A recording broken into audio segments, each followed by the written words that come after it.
Hi guys, I'm Diane Zahler. I'm the author of the MARVELWOOD Magicians, Baker's Magic, and some other fairy tale retellings.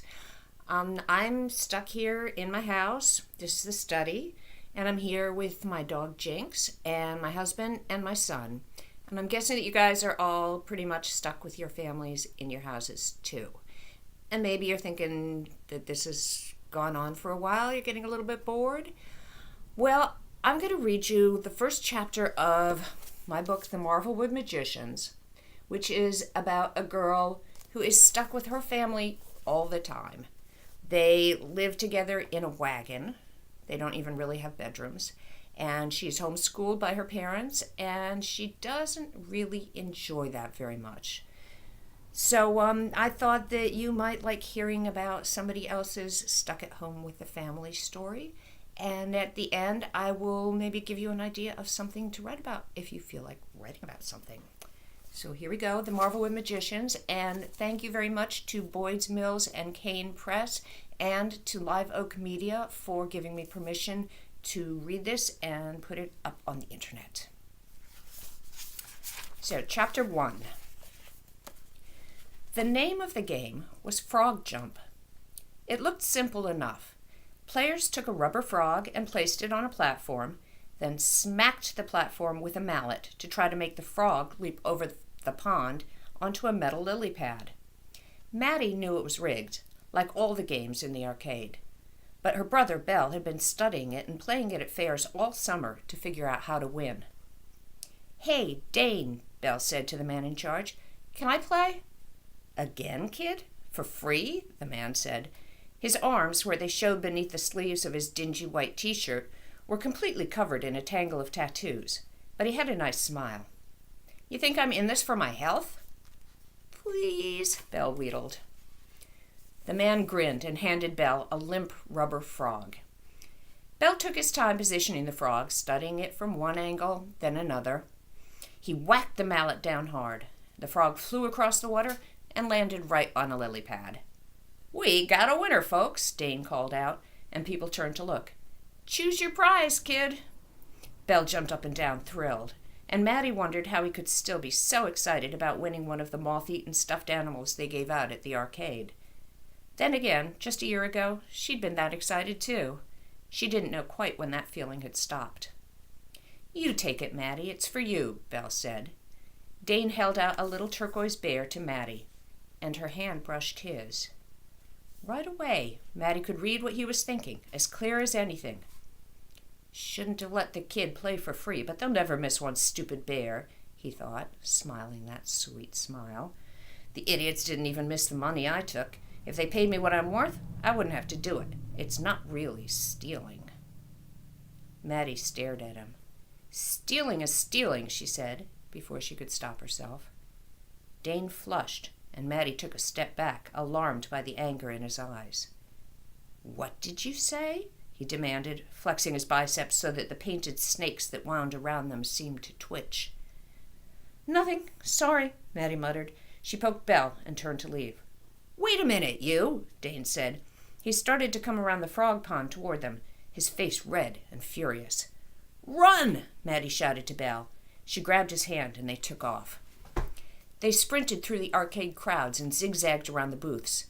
A minute later, they entered the chicken and rabbit barn, panting, and tried to mingle with the other fairgoers. Maddie let go of Belle's hand, glad that because he was family, she couldn't read his mind. Still, she knew what he'd be thinking. Oh boy, Maddie's done it again. They made their way past overexcited toddlers begging to play with the rabbits, and cages filled with hundreds of chickens, from the ordinary barnyard variety to striped black and white hens to the crazy kind with the leg feathers that looked like flared pants Maddie had seen in photos from the 1970s. She kept looking behind her, but there was no sign of Dane. They'd lost him, for now. Then she turned to Belle. He was gone. "Belle," Maddie said, and then a little louder, "Belle!" She didn't want to draw any attention. Luckily, the people around her were enthralled by the chickens, and they didn't notice when Belle reappeared.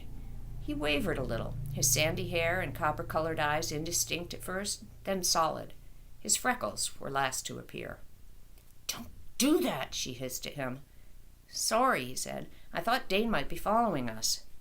"If he was, he'd have seen you go," Maddie pointed out. Belle shrugged. He didn't spend much time thinking about getting found out. "So, what did you hear?" he asked. "What did he steal?" "Money," she said. "A lot. He's been skimming money off the game for months. He's sure to get caught." "What an idiot." That was their father's word for idiot. "He was nice to me," Belle said regretfully. "He let me play for free."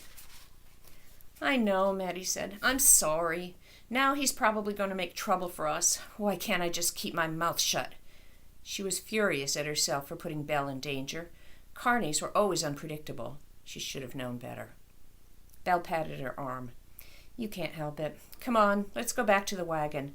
It'll be time for Da's act soon." "Don't tell Maya and Da what happened, okay?" Maddie begged, and Belle pretended to zip his mouth closed. They passed the food stands where people sold ice cream and sausages and every fried thing on a stick imaginable. A trio of girls holding Italian ices turned to look at them. "Nice outfit," one of them said to Maddie. The girl's hair was a golden waterfall across her shoulders, and her clothes were tight and trendy. Her two friends had dark hair, and neither was as pretty and perfect as she was. Maddie had a feeling that the blonde girl had planned it that way. "Thanks," Maddie said evenly, though she knew the girl was making fun of her. Maddie's old skirt was much too long for her. Its hem swept the dust. Her top was an embroidered peasant blouse, and around her shoulders she clutched a paisley shawl. She refused to wear one of her mother's gold-embroidered saris when she performed, so after weeks of arguments, the skirt and shawl were what they'd finally settled on. The blonde girls snickered, and Maddie brushed by them, turning to watch as they tossed their barely touched ices into a trash can and linked arms. What would it be like to spend a day with friends, to wander about with nothing to do? Those girls probably went home every night and ate dinner in a real dining room with parents who wouldn't let them have their dessert until they'd eaten their vegetables. She felt a stab of longing so strong that she had to stop, a hand on her chest, to catch her breath. "Come on, Maddie, we'll be in trouble if we're late," Belle warned. The girls had disappeared into the crowd. Reluctantly, Maddie followed as Belle led her through the fair. Shrieks came from the rides in the distance. The giant Ferris wheel and the pirate ship that swung back and forth, and Maddie's absolute least favorite, the kamikaze, spinning its two little cabins on either side of a giant rotating rod. She'd ridden it once when she was Belle's age, and thrown up for an hour afterward. She hadn't been on a ride since. Even now, she had to turn her eyes away from the kamikaze when she walked past, or she risked feeling a little sick. The wagon came into sight. It was their home on wheels, their school, and their workplace. From the outside, it looked rickety, about to fall apart. Once it had been bright green, but now the paint was faded and peeling. On the side was a sign, and it wasn't in much better shape than the wagon itself. "The MARVELWOOD Magicians," it read in flaking gilt paint, and below, in smaller letters, "Maya, the fortune teller. Simon, master of illusion. Maddie, the mind reader. The disappearing Belle." Maya was Maddie's mother, Simon her father. Belle was her younger brother, and she was Maddie, the mind reader. The sign didn't mention the youngest Marvelwood, Tibby, but she was only 4. Maddie knew that she'd be up there soon enough. They could see Maya standing out front, her thick black hair blowing in the breeze, her hands on her hips. She looked annoyed, and when she saw them, she called, "Maddie, hurry up! You have clients!" "Oh, no," Maddie moaned, and Maya frowned. "You are a member of this family, Matilda Marvelwood," she scolded. "You have to do your part." "Stop nagging me," Maddie retorted. "I take care of Belle and Tibby when you need me to. I help Da. Why isn't that enough?" "Hey, I take care of myself," Belle protested. Maya sighed. It was a sigh Maddie had heard 1,000 times. "You have a talent, Maddie. It's part of who you are, just like mine and Da's and Belle's and Tibby's are part of us. You cannot just pretend it doesn't exist." "Oh, I could," Maddie assured her. "If you let me, I definitely could." She knew she was stepping over the line. Her mother had a quick temper, though no one would guess it watching her dreamy fortune-telling act. This time, though, Maya held back. She just pointed to the wagon. "They have already paid." Maddie rolled her eyes and climbed up the stairs, hitching up her skirt and neatening her hair, long and dark like Maya's. She pushed open the door and saw that 3 of the seats around the table were taken, leaving only the last for her. And then, to her dismay, she realized that the customers sitting in the seats were the 3 girls she had passed by earlier. They must have really hurried to get to the wagon before she did. "See, I told you it was her. Maddie the mind reader," the blonde leader said in a mocking voice. "Oh, Maddie, would you read my mind, please?" She made her eyes big and round and innocent, and she and her curly-haired friend laughed. The other girl looked embarrassed. Maddie took a deep breath, willing herself to be calm. These were clients, nothing more. She'd never have to see them again after today. "Yes, of course I will," she said, hoping her voice sounded serene. She closed the door, shutting out the noises of the fair. She walked to the empty chair and sat. Then she passed her hands over the table as if she were pushing away any stray thoughts that might have been lingering there. Clients liked this, she learned. Her movements were slow and graceful. She'd practiced them with Maya for years. The room was dark and quiet, and the smell of sandalwood was hypnotic. "I'll have to read you one at a time," Maddie said to the blonde. "Otherwise, the thoughts will be too confusing, and I'll need to touch your hand."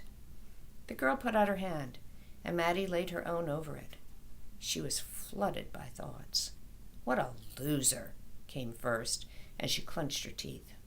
Then, "This last fair didn't have this. It's kind of stupid. Used to be more fun at these things. So sick of hanging out with these jerks. Maybe next year I'll go with Ben." Maddie saw an image of Ben, a handsome boy with dark hair kicking a soccer ball. He looked friendly. He looked like the kind of boy Maddie thought about sometimes. The kind of boy she'd never dare talk to if she actually met him. "Oh, Kira," Maddie said in a low voice, ignoring the twitch of the girl's hand when she spoke her name. "I see a schoolyard. There's a boy in a soccer uniform. He's cute, with dark hair. I see that you like him, this Ben." The girl jerked her hand away. "Wait, how did you know my name? How did you know about Ben?" she demanded. The other girls exchanged looks. "Maybe she heard us talking," one of them suggested, the one with curly hair. "That's how they do it, I think. They eavesdrop, and then they use that." Kira pursed her lips, her eyes suspicious. "Do me next," the curly-haired girl said, and Maddie turned to her and touched her hand. "Kind of cool. I wonder if anyone can really read minds. How about a test? Hey, girl, Maddie the mind reader, read this. I kissed Ben myself, and Kira doesn't know." Maddie hated when this happened. People were always trying to test her. If she repeated what she heard, there'd be a huge fight, and screaming and crying probably, and usually she was the one who ended up getting in trouble. If she stayed quiet, then the person was convinced she was a fake. Sometimes they even asked for their money back. "I see that Bet has some secrets," she murmured. "I see that... No, they're foggy. You keep your secrets well, Bet. I think... maybe you kissed someone?" The third girl, the one with short dark hair, squealed, and Kira said, "Who? Wait, you kissed someone who didn't tell us? Who was it?" Bet stared at Maddie and then said, "It was my brother's friend, you know, Jake, at that party in June." Maddie looked back at her without blinking, and Bet flushed. "My turn," cried the third girl, and Maddie leaned across the table to touch her hand. Her thoughts were all over the place. Admiration for Kira, mixed with jealousy, and even a little fear, and a desperate wondering about whether she'd be invited to a sleepover someone was having the next weekend. She seemed nice, not mean like the other two. Maddie thought that in another world, another life, they might get along. "I see strong feelings for friends," Maddie said, "and a worry about an invitation." "What will happen?" the girl asked, her eyes wide in her round face. "Sorry, I can't read the future," Maddie replied. "I can only see what you're thinking right now." That wasn't exactly true. If she really concentrated, she could read people's memories, their fears and longings, but she usually tried not to concentrate. She didn't want to know. "Wow," the girl smiled shyly. "Do you like doing it?" Maddie paused. Nobody had ever asked her that before. "Sometimes," she said honestly. It can be really interesting. Is that it? Kira demanded. Are you done? Do you want me to say more? Maddie asked her. With her eyes, she tried to convey that she knew what Kira thought about the other girls. Even in the dim light, Maddie could see Kira redden. She stood up, and Bet and the round-faced girl, Wendy, stood too. What a freak, Kira said. You're a whole family of freaks. The others followed her out, but Wendy paused at the door and turned back. Maddie looked at her, outlined in brightness from the sun outside. Thanks. Bye, Wendy said, and then she was gone. Maddie sighed. It was hard to imagine what it would be like to know girls like that. Some of them were so nasty once she read their thoughts that she was glad she didn't have to deal with them any place but in the wagon. But the ones like Wendy, well, it would be nice to have a friend like her, to go to school and the mall, and to wear clothes like other girls wore, to have a normal life and a normal family. Maddie neatened the cloth that covered the table and started to fold up the chairs. It was almost time for Da's act. The objects he materialized were only illusions, but they made people gasp with awe. Sometimes he amazed even her, creating a gorgeous vase he'd seen on a museum postcard, or a wizened head from a National Geographic article on headhunters, almost real enough to touch if you dared. The best was when they worked together. Maddie would go through the crowd before the act started, touching people gently to see what was in their thoughts. Then she'd whisper to Da, and he'd make a beloved toy from someone's childhood appear, or a necklace that had been lost for years, or the dress that an old woman had worn the night she fell in love. The girls had left the wagon door open, so Maddie heard when the shouting began. Maya was yelling, No, I will not let you speak to her. You have no business with an 11-year-old girl. Oh, I've got business, lady, the other person snarled back. With a start, Maddie realized it was the carny, Dane. Your kid sticks her nose where it doesn't belong. Did you know that? Maddie sidled over to the door and peeked out. Dane stood in front of Maya, towering over her. Beside him were two equally large and nasty-looking men, their heads shaved and their bulky biceps tattooed. Maya had an arm around Belle, and Da was hurrying toward them, Tibby on his shoulders. You couldn't tell by looking at them, but it was only Da's grip on Tibby's legs that kept her from rising into the air. Mama! Tibby cried, her eyes, one brown and one blue, round with wonder. That man has a snake on his arm! She pointed at Dane. What's going on here? Da asked. They said, Maya began. Your daughter's been saying things she shouldn't have, Dane interrupted, spreading lies about me. I think it would be a real good idea if you all just left. I see, Da said, looking at the three men. Each of them outweighed him by about 50 pounds. I see, he said again. Well, it just so happens that we were planning to leave shortly. Now, Dane suggested, and Da sighed. I meant now, he agreed. He swung Tibby off his shoulders, whispering what Maddie knew was a command to stay rooted to the ground, and mounted the stairs to the wagon. Shh, he said when Maddie started to explain, to speak and apologize. Let's pack up. Silently and swiftly, they got ready to go. There wasn't much to do. They secured the things in the wagon that might fall over and break, and then Da backed the truck onto the wagon hitch. The three men watched without speaking, their arms folded across their broad chests. Maya strapped Tibby into her booster seat in the back seat of the truck, and Belle and Maddie climbed in on either side of her. Maya and Da took their places in the front, and Da turned the key. Luckily, the motor caught, though it coughed, and the truck shuddered. It had happened again. The Freak family was on the move. So that's the end of chapter 1, and you'll have to get the book yourself and read it to find out what happens later if you're interested. But in the meantime, I was wondering, what if you had one of the magical powers that Maddie and her family members have? Which one of them would you choose? Would you want to be like Maddie and be able to read the minds of anybody that you touched? Would you want to see what they were thinking? Or would you rather be like Maya, her mother, and be able to tell the future of anybody who you were close to? Or would you want to be like Belle, able just to disappear whenever he wanted, and then reappear again? Or like Da, who can make things appear out of thin air, but they're not really real. They're just illusions. Still, you could see anything that you wanted.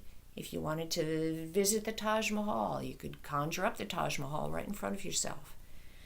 Or finally, would you want to be like Tibby, the little one, able to levitate, to go up in the air and come back down whenever you wanted to? I know which one I'd rather do, but I'm not going to tell. So, if you feel like writing something, why don't you write down which one of these talents you would rather have and why? And if you can think of another talent like that, and you would rather have that one, write that instead.